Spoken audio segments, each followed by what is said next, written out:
भाइयों बहनों,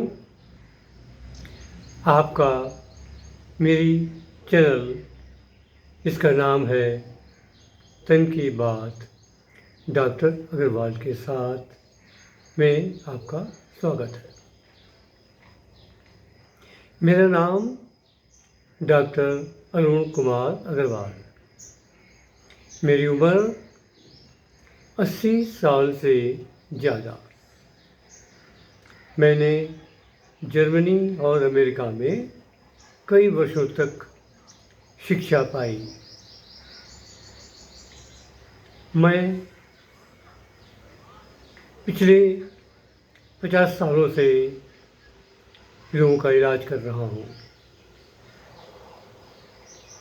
इसमें अनेक तरह के रोगी आते हैं और इनमें से काफ़ी रोगी चिंता से ग्रस्त पाए गए हैं।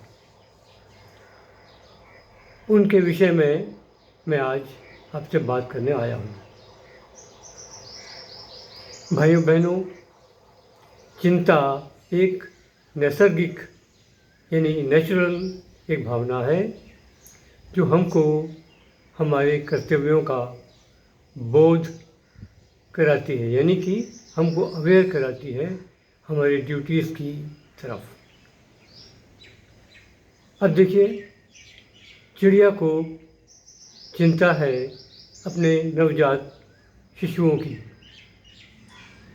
इसी के अंतर्गत वो भाग भाग के जाती है, दाना लेके आती है, नवजात शिशुओं को खिलाती है, उनको इस लायक बनाती है कि वो आगे चलकर उड़ने में सक्षम होते हैं और फिर उड़ जाते हैं और फिर वो लौट कर कभी उस घोंसले में नहीं आते हैं।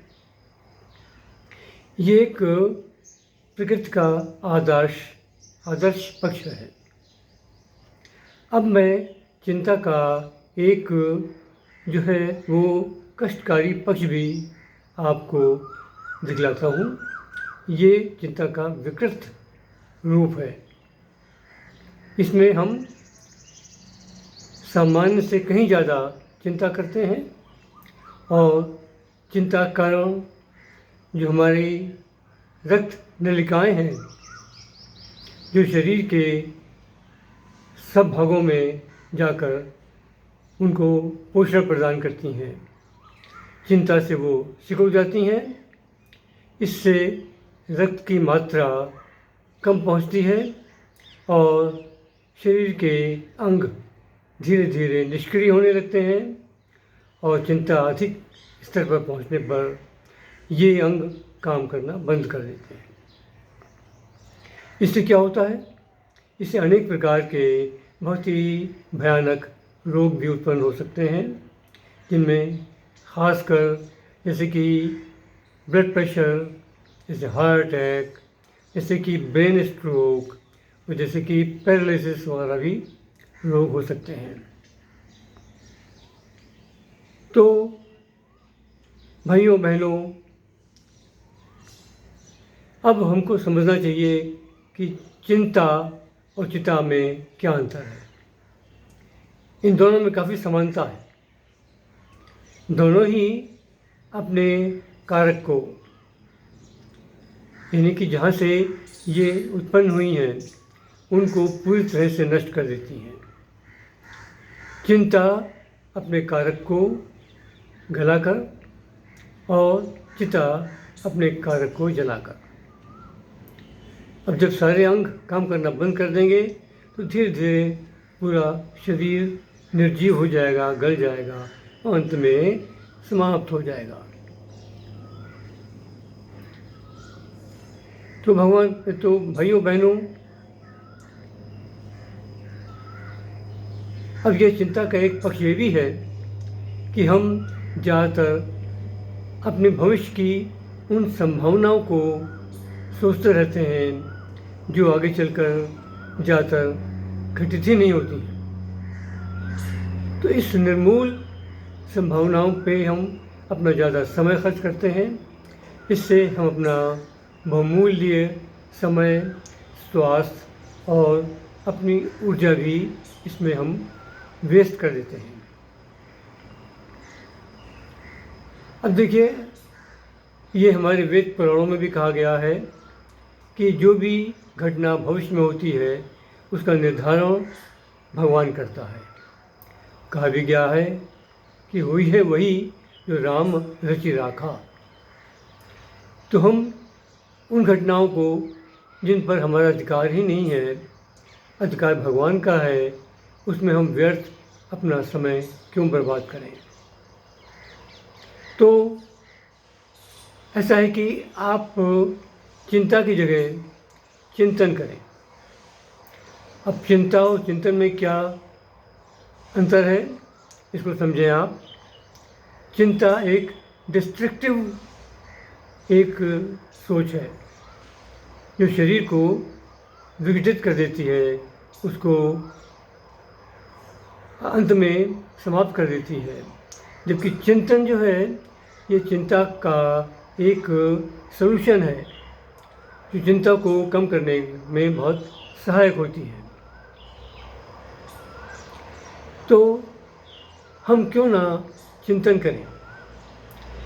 इस संदर्भ में एक अमेरिकी विद्वान जिनका नाम है गेल कार्नेगी, इन्होंने एक बड़ा अच्छा फार्मूला बताया है।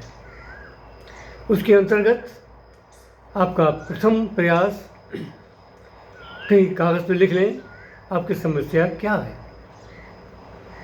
दूसरा चरण, उस जो घटना हम सोच रहे हैं उसका सबसे ज़्यादा कष्टकारी उसका पक्ष क्या है, यानी हमें उस घटना से अधिक नुकसान क्या हो सकता है।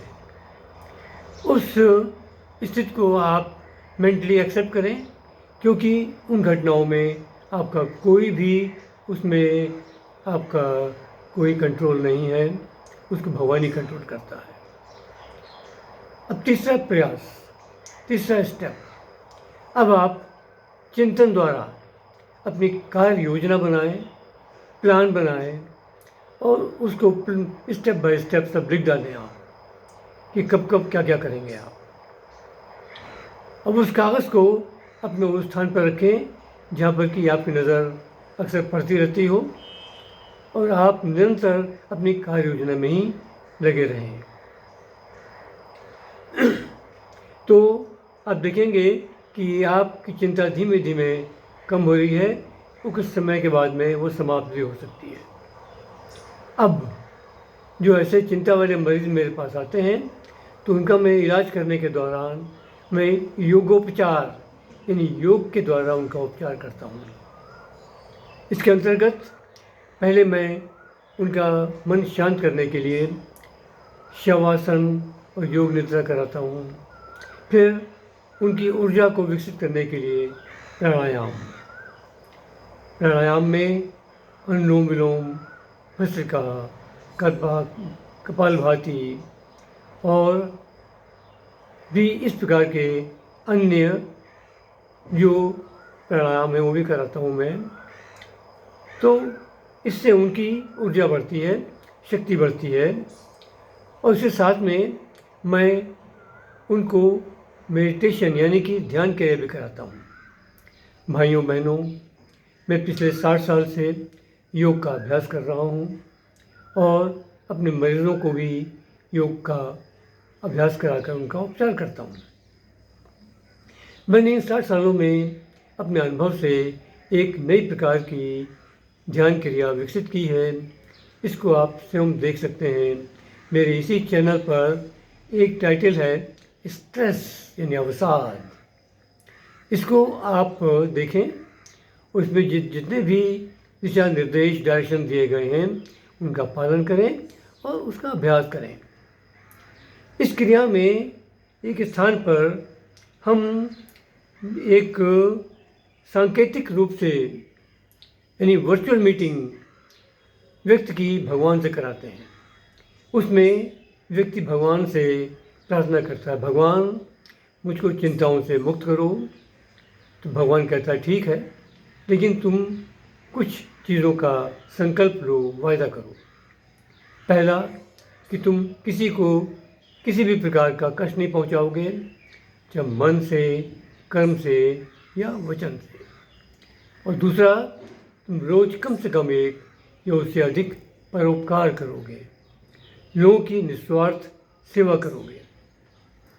और व्यक्ति अपने संकल्प के लिए भगवान से ये वादा करता है और इसका असर क्या होता है कि धीमे धीमे उसकी चिंताएं कम होने लगती हैं।